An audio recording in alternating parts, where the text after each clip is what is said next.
সৃষ্টি করেছেন সেই দিন থেকে আল্লাহ পাক রব্বুল আলামিন 12টি মাস নির্ধারণ করেছেন। কয়টি মাস?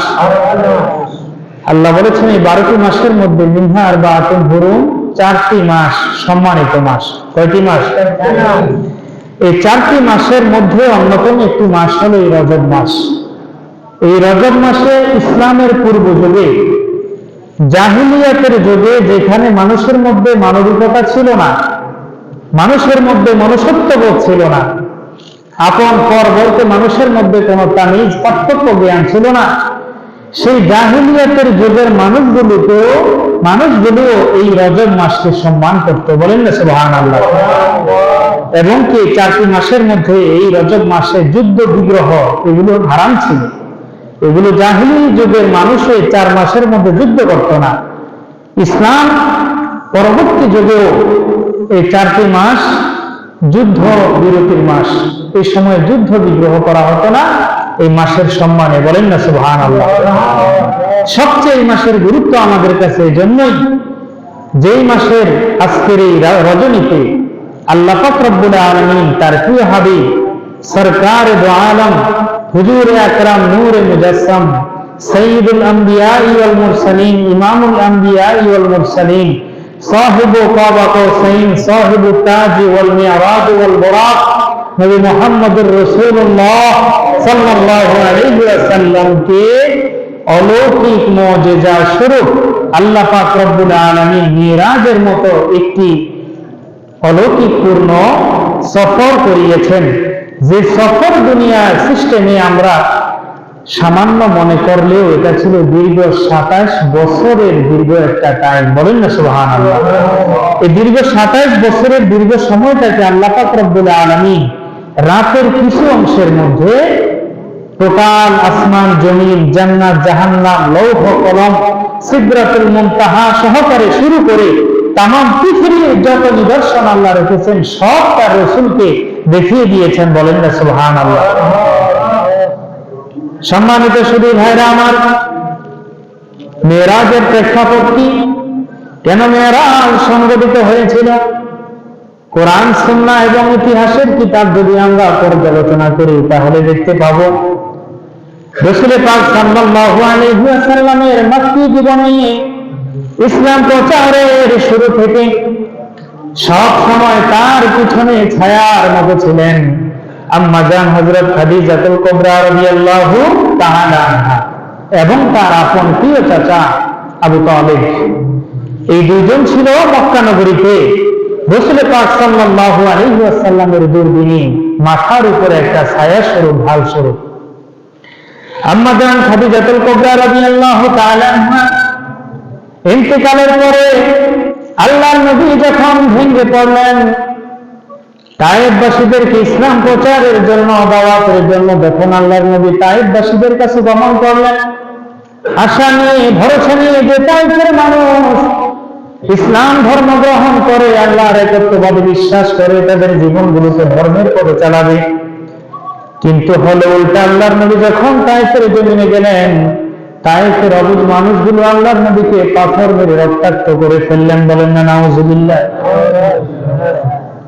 মক্কার শত কুরাইশি কাফেরদের জুলুম নির্যাতন সহ্য করার পরে আল্লাহর নবী যখন ঘরে ফিরে আসতেন, হুজরা মুবারকে ফিরে আসতেন, আল্লাহর নবীকে সবচেয়ে বেশি সান্ত্বনা প্রদান করতেন আম্মা জান হযরত খাদিজাতুল কুবরা রাদিয়াল্লাহু তাআলা আনহা, বলেন না সুবহানাল্লাহ। খাদিজাতুল কুবরা রাদিয়াল্লাহু তাআলা ইন্তেকাল করলেন, রাসূলুল্লাহ সাল্লাল্লাহু আলাইহি ওয়াসাল্লাম ভেঙে পড়লেন।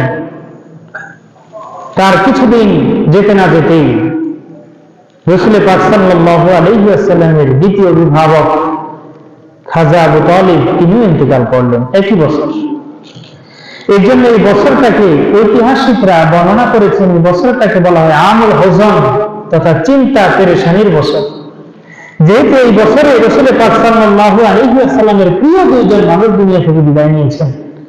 আল্লাহর নবী যখন ব্যথায় কাতর, মক্কার কুরাইশি কাফিরদের নির্যাতন যখন চরম, মুসলমানদের উপরে বেলাল হাবশী রাদিয়াল্লাহু তাআলা আনহুর উপরে অত্যাচার, সুহাইব রুমির উপরে অত্যাচার, খাব্বাব ইবনুল আরাদ রাদিয়াল্লাহু তাআলা আনহুর উপর অত্যাচার, এমনি ভাবে এক একজন সাহাবীর উপরে কুরাইশি কাফেরদের অত্যাচার স্টিম রোলার যখন চলতে লাগলো, রাসূল পাক সাল্লাল্লাহু আলাইহি ওয়াসাল্লাম হতাশাগ্রস্ত হয়ে গেলেন। আল্লাহর নবী সাল্লাল্লাহু আলাইহি ওয়াসাল্লাম যখন পেরেশান, আল্লাহ পাক রব্বুল আলামিন তখন সিদ্ধান্ত নিলেন রাসূল পাক সাল্লাল্লাহু আলাইহি ওয়াসাল্লামের অন্তরকে প্রফুল্ল করার জন্য, আল্লাহর নবীর চিন্তা পেরেশানি গ্লানি দূর করার জন্য তিনি তার সান্নিধ্যে নিয়ে যাবেন, তাকে মেরাজের ব্যবস্থা করবেন। বলেন না সুবহানাল্লাহ। আল্লাহ পাক রব্বুল আলামিন মেরাজের প্রেক্ষাপট বর্ণনা করতে গিয়ে পবিত্র কালামুল্লাহ শরীফের মধ্যে 15 পারার সূরা বনী ইসরাঈলের প্রথম আয়াতের মধ্যে ঘোষণা করেন, সুবহানাল্লাযী আসরা বিআবদিহি লাইলাম মিনাল মাসজিদিল হারাম। বলেন না সুবহানাল্লাহ। আমার আল্লাহ বলেন, পবিত্র মহিমাময় সেই সত্তা যিনি তার বান্দা মুহাম্মদুর রাসূলুল্লাহকে সারা রাত্রি ব্যাপী নয়, বরং রাতের কিছু সময়ে রাতে একটা অংশে সফর করিয়েছেন বাইতুল্লাহ থেকে বাইতুল মুকাদ্দাস তথা মসজিদুল আকসা পর্যন্ত। বলেন না সুবহানাল্লাহ। যে বাইতুল্লাহ থেকে বাইতুল মুকাদ্দাসের দূরত্ব ছিল তৎকালীন 1600 কিলোমিটার, তৎকালীন যানবাহনের গতির দিক থেকে 1 মাসের পথের দূরত্ব। আল্লাহ পাক রব্বুল আলামিন সেই হাবিবকে রাতের কিছু অংশের মধ্যে সফর করিয়েছেন। বলেন না সুবহানাল্লাহ। আল্লাহ বলেছেন বাইতুল মুকাদ্দাসে আমার নবীকে আনার কারণ হলো লিনুরিয়াহু মিন আয়াতিনা, যাতে করে আমি আল্লাহ আমার নবীকে আমার নিদর্শনগুলো দেখাতে পারি। এই বাইতুল মুকাদ্দাসের মধ্যে ফিলিস্তিনের চতুর্পাশে আমি যে নিদর্শন, আমার কুদরতি নিদর্শন সেট করে রেখেছি, যাতে করে আমার নবীকে সেগুলো দেখাতে পারি। এই জন্য আল্লাহ পাক রব্বুল আলামিন রাসূল পাক সাল্লাল্লাহু আলাইহি ওয়াসাল্লামের মেরাজ করিয়েছে। মেরাজ শব্দের অর্থ হলো উপরে ওঠার সিঁড়ি বা বাহন। আমরা স্বাভাবিক ঘরে কিংবা উপরে উঠতে সিঁড়ি ব্যবহার করি না, আরবিতে এই সিঁড়িটাকে বলা হয় মেরাজ। পরিভাষায় মেরাজ বলা হয় রাসূল পাক সাল্লাল্লাহু আলাইহি ওয়াসাল্লামের দুনিয়া থেকে 7 আসমান পাড়ি দিয়ে জান্নাত জাহান্নাম অবলোকন করে সিদরাতুল মুনতাহা পাড়ি দিয়ে আল্লাহ পাক রব্বুল আলামিনের আরশে আল্লাহ পর্যন্ত যে ভ্রমণটা, এটাকে ইসরা তথা মেরাজ বলা হয়। বলেন না সুবহানাল্লাহ। মেরাজের ঘটনা ছিল এই, রাসূল পাক সাল্লাল্লাহু আলাইহি ওয়াসাল্লাম একদিন হুজুরের মধ্যে তথা হাতিমে কাবার মধ্যে শায়িত, ঘুমন্ত অবস্থায় আমার নবী রাত্রি বেলায় জিবরিল আমিন এসে রাসূল পাক সাল্লাল্লাহু আলাইহি ওয়াসাল্লামকে ঘুমে দেখলেন। কিসের মধ্যে দেখলেন? ঘুমের মধ্যে। ঘুম থেকে একজন মানুষকে কাঁচা ঘুম থেকে জাগ্রত করা ঠিক না। আর যদি তিনি কোনো আলেম হন কিংবা কোনো নবী হন, তাহলে তো তার ঘুমে ডিস্টার্ব দেওয়া যাবে না। যেহেতু নবীগণ ঘুমন্ত অবস্থায় যে স্বপ্ন দেখেন, এই স্বপ্নটাও ওহীর অন্তর্ভুক্ত। বলেন না সুবহানাল্লাহ। সেখানে সরকারে দো আলম, তামাম নবীদের নবী, সাইয়্যিদুল আম্বিয়া ওয়াল মুরসালিন, খাতামুন নবিয়্যিন, নবী মুহাম্মদুর রাসূলুল্লাহ যখন ঘুমন্ত ছিলেন, জিবরিল আমিন এসে অতি আদবের সহিত আল্লাহর নবী মুহাম্মদুর রাসূলুল্লাহকে ঘুম থেকে জাগ্রত করলেন। বললেন, ইয়া রাসূলুল্লাহ, ইয়া হাবিবাল্লাহ, আমার আল্লাহ আপনাকে দাওয়াত দিয়েছেন, মেরাজে যেতে হবে, আমার আল্লাহর মেহমান আপনাকে হতে হবে। রাসূল পাক সাল্লাল্লাহু আলাইহি ওয়াসাল্লামকে হযরত জিবরিল আমিন তার সঙ্গী হয়ে জমজম কুফের নিকটে এনে আল্লাহর নবী সাল্লাল্লাহু আলাইহি ওয়াসাল্লামের সিনা সাক করলেন। সিনা সাক শব্দটা ফার্সি শব্দ।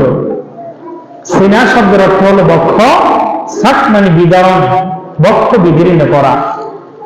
আল্লাহর নবী বুকটাকে ফাড়লেন, যেটাকে সিনা সাক বলা হয়। এই সিনা সাক থেকে বর্তমান মেডিকেল সায়েন্স আবিষ্কার করেছে open heart surgery. Open heart surgery. এখন যদি কোনো জীবন্ত মানুষের হার্ট ব্লক হয়ে যায়, তাহলে তার এই হার্ট কৃত্রিমভাবে বসানোর জন্য মেডিকেল সায়েন্স সার্জারির ব্যবস্থা করে। এটাকে বলে ওপেন হার্ট সার্জারি। বিজ্ঞানীরা এই ওপেন হার্ট সার্জারি থিওরিটাকে এসে রাসূলুল্লাহ এই সিনা সাক বক্ষ বিভিন্ন থেকে। বলেন না সুবহানাল্লাহ। জিবরিল আমিন জমজম পুকুরের নিকটে আমার নবী মুহাম্মদুর রাসূলুল্লাহ সাল্লাল্লাহু আলাইহি ওয়াসাল্লামকে নিয়ে আল্লাহর নবীর বক্ষ বিদীর্ণ করে আল্লাহর নবীর বুক থেকে গোশতের টুকরা বের করে রক্ত জমাট রক্ত বের করে এটাকে জমজমের পানি দিয়ে ধুয়ে হিকমত এবং নূরের মাধ্যমে আল্লাহর নবীর বক্ষটাকে পরিপূর্ণ করে দিয়ে আল্লাহর নবীকে বললেন, ইয়া রাসূলুল্লাহ, ইয়া হাবিবাল্লাহ, আপনার সম্মুখে যে বাহনটা আছে গো নবী, এই বাহনের নাম হলো বুরাক। নাম কি? বুরাক। এই বুরাকের উপরে সওয়ার হন। এই বুরাক এমন একটা প্রাণী, এত গতি তার ছিল, একজন মানুষের দৃষ্টি সীমা যতদূর পর্যন্ত যায়, এই বিশাল দৃষ্টি সীমার মধ্যে বুরাকের একটা কদমের সীমা ছিল। বলেন না সুবহানাল্লাহ। এভাবে এই বুরাকে ছেড়ে আল্লাহর নবী সাল্লাল্লাহু আলাইহি ওয়াসাল্লাম মসজিদুল আকসা, বর্তমান ফিলিস্তিনের বাইতুল মুকাদ্দাসে গেলেন। বলেন না সুবহানাল্লাহ। এই বাইতুল মুকাদ্দাস হলো আমাদের মুসলিম উম্মাহর প্রথম কিবলা। রাসূল পাক সাল্লাল্লাহু আলাইহি ওয়াসাল্লামের উপরে যতদিন পর্যন্ত হাওয়ালি ওয়াজহাকা শাতরুল মসজিদুল হারাম এই আয়াতের বিধান না আসে, ততদিন পর্যন্ত নামাজ ফরজ হওয়ার পরে আল্লাহর নবী ওই ফিলিস্তিনের বাইতুল মুকাদ্দাসের দিকে কিবলা বানিয়ে বাইতুল মুকাদ্দাসের দিকে ফিরে রাসূলুল্লাহ নামাজ আদায় করেছেন। বলেন না সুবহানাল্লাহ। তবে আল্লাহর নবীর মনের চাহিদা ছিল বাইতুল্লাহটা যদি কিবলা হতো, আল্লাহর নবী মাঝে মধ্যে আকাশের দিকে তাকিয়ে থাকতেন, যাতে করে আল্লাহ পাক রব্বুল আলামিনের পক্ষ থেকে বাইতুল্লাহকে, মসজিদুল হারামকে কিবলা বানানোর জন্য আল্লাহর বিধান নাযিল হয়। বলেন না সুবহানাল্লাহ। আল্লাহর নবীর চাহিদা আল্লাহ কখনো অপূর্ণাঙ্গ রাখেন নাই। আল্লাহ বলেছেন, ও রাসূল, ফাওয়াল্লি ওয়াজহাকা শাতরুল মসজিদুল হারাম, যে মসজিদকে কিবলা বানানোর জন্য নবী আমার আপনার মনের চাহিদা ছিল, নবী গো আপনি সেই মসজিদুল হারাম তথা বাইতুল্লাহর দিকে, কাবার দিকে ফিরে আসতে নামাজ আদায় করেন। বলেন না সুবহানাল্লাহ। যে মসজিদে যোহরের নামাজ আদায়ের অবস্থায় আল্লাহর পক্ষ থেকে এই কিবলার দিক পরিবর্তন চলে আসছে, এই মসজিদটাকে বর্তমানে বলা হয় মসজিদে জুল কিবলাতাইন। মসজিদে জুল কিবলাতাইন, দুই কিবলা মসজিদ। কথা বুঝতে পেরেছেন? হাজী সাহেব যারা হজে গেছেন এরা আমাদের থেকে ভালো বুঝি। আমরাও দোয়া করি আল্লাহ যেন আমাদেরকে সচক্ষে এই অবস্থানগুলি দেখার তৌফিক দান করেন। সকলে বলুন আমিন। তো রাসূল পাক সাল্লাল্লাহু আলাইহি ওয়াসাল্লাম বাইতুল মুকাদ্দাসে গেলেন। আল্লাহর নবীকে বাইতুল মুকাদ্দাসে কেন নিলেন প্রথমে? এটা আমাদের একটা প্রশ্ন আছে না? আল্লাহ যদি তাকে সফর করাবেনই, মেরাজকে উপরের দিকে নিয়ে যাবেন, 7 আসমান পাড়ি দিয়ে আল্লাহর আরশে যাবেন, কিন্তু বাইতুল মুকাদ্দাসে নেওয়ার কারণ কি? আল্লাহ বলেছেন প্রথম নাম্বার কারণ হলো লিরিয়াহু মিন আয়াতিনা, আমি আমার নবীকে আমার কুদরতি কারিশমা দেখানোর জন্য। বলেন না সুবহানাল্লাহ। আরেকটা কারণ ছিল আল্লাহর নবী আখির জামানার নবী, যেহেতু মুহাম্মদুর রাসূলুল্লাহ এমন একজন নবী ছিলেন। হযরত ঈসা আলাইহিস সালাতু ওয়াস সালাম বলেন, ও বনী ইসরাঈল, তোমরা জীবিত থাকা অবস্থায় যদি মুহাম্মদুর রাসূলুল্লাহ দুনিয়ার জমিনে আসে, তাহলে তোমরা মুহাম্মদুর রাসূলুল্লাহর উপর ঈমান আনবে। কি আনবে? ঈমান আনবে। তাকে দ্বীনের জন্য খেদমত করবে, তাকে সহযোগিতা করবে। শুধু তাই নয়, পূর্ববর্তী তামাম নবীদেরকে আল্লাহ পাক রব্বুল আলামিন বলে দিয়েছেন, তোমরা দুনিয়ার জমিনে থাকা অবস্থায় যদি মুহাম্মদুর রাসূলুল্লাহ জমিনের মধ্যে থাকে, তাহলে অবশ্যই তোমরা লা তুমিনুন্না বিহি, তোমরা মুহাম্মদুর রাসূলুল্লাহর উপর ঈমান আনবে। ওয়ালা তানসুরান্নাহু, অবশ্যই অবশ্যই তাকে হিদায়াতের কাজে সহযোগিতা করবে। বলেন না সুবহানাল্লাহ। তাহলে রাসূল যখন দুনিয়াতে আসছেন, আল্লাহর নবী এবং ঈসা আলাইহিস সালাতু ওয়াস সালামের দুনিয়া থেকে উত্তরণ, এই দুইটার মাঝে বিশাল একটা গ্যাপ ছিল। এই গ্যাপে কোনো নবী কিংবা রাসূল পৃথিবীর মধ্যে আসেন নাই। এই সময়টাকে বলা হয় ফাতরাতের সময়, ফাতরাতুল ওহী। এই সময়টাতে ওহী বন্ধ ছিল। কি ছিল? ওহী বন্ধ ছিল।